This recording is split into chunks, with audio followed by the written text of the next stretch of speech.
This is day one of vacation. It's gonna set you up there while I get ready and just kind of talk about how the flight went. And yesterday, I know that I did a little bit of a snap after I got off of the flight, but that was pretty much it.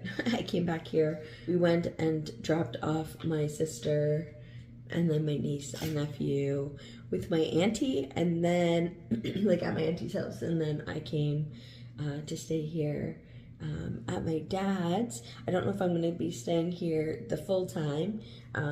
Definitely not Thursday, Friday, but I'm not sure if I plan on spending the night here again. But if I do, I'm definitely going to get a blow dryer because I was kind of chilly. But also, if I had the choice to sleep in cold or hot, I would choose cold. So I'm not complaining. I just took me a little while to fall asleep.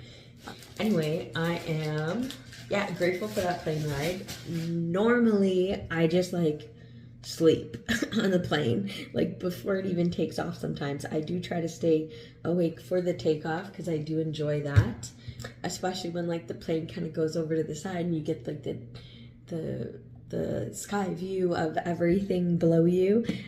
I do love that, but it was dark out, and that didn't actually happen where I was on the side, but I tried to change my seats so I could either sit closer to my sister and the kids, or share a seat where it was just me and one of the kids and then her and one of the kids, but that just didn't happen. It didn't happen. They said that there was not enough seats, and so by the time I got on the plane, it was not something I was looking into, but I just thought I would just sleep.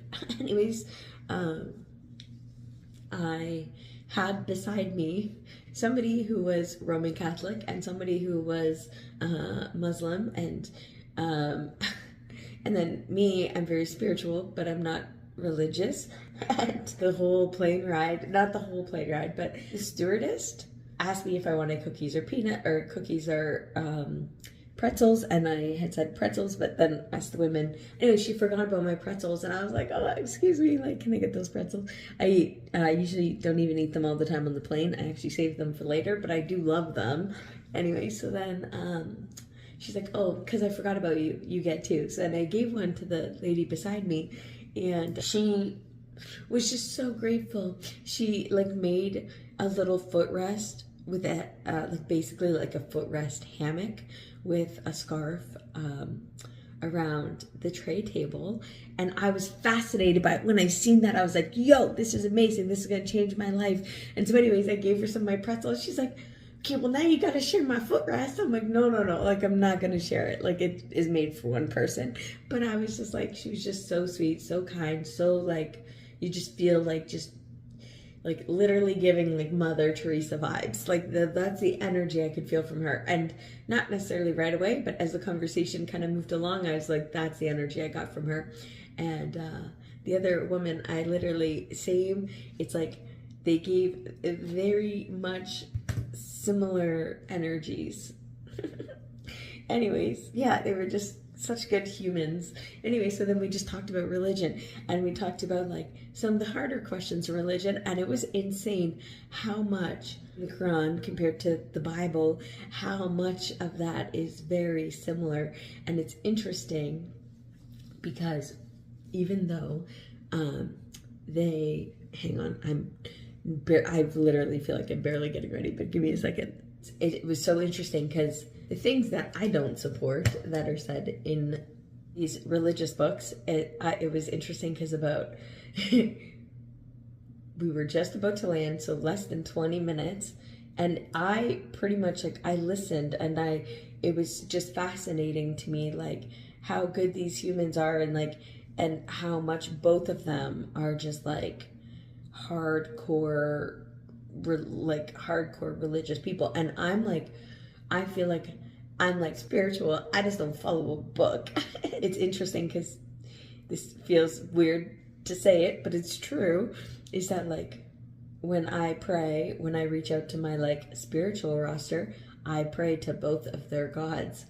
And it's not every single time or every single day I necessarily pray to them, but I would say most days I pray to them, and like I just don't follow the book that man has written.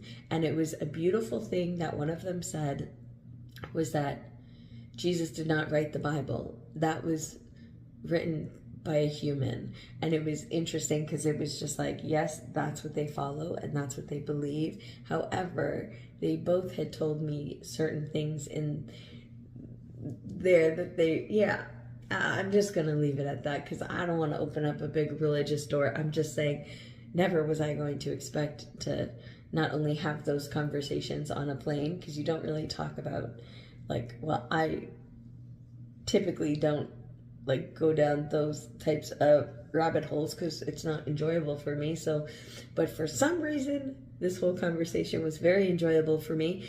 And I think it was coming from like, they both just had such amazing hearts that I really did want to hear what they said. And it was just such deep conversations we were having. And it was very beautiful. It was very beautiful. And I feel like I was blessed to have them. And my dad is upstairs having coffee. So I'm going to finish getting ready, hang out with him for a bit, then probably head over to my auntie's. Hopefully I can like go see a friend for supper and then back to hanging out with the family. So I'm just gonna finish all this and I'll see you in the next video.